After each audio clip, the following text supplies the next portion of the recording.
Only 30 years ago, this rainforest was destroyed.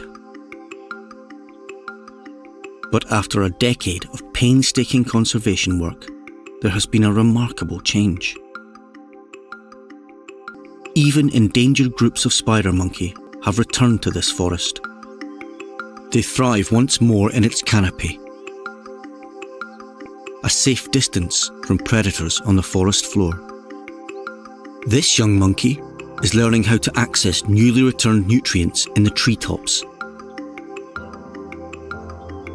Her mother and father have taught her well so far. But today's lesson is making Mum nervous.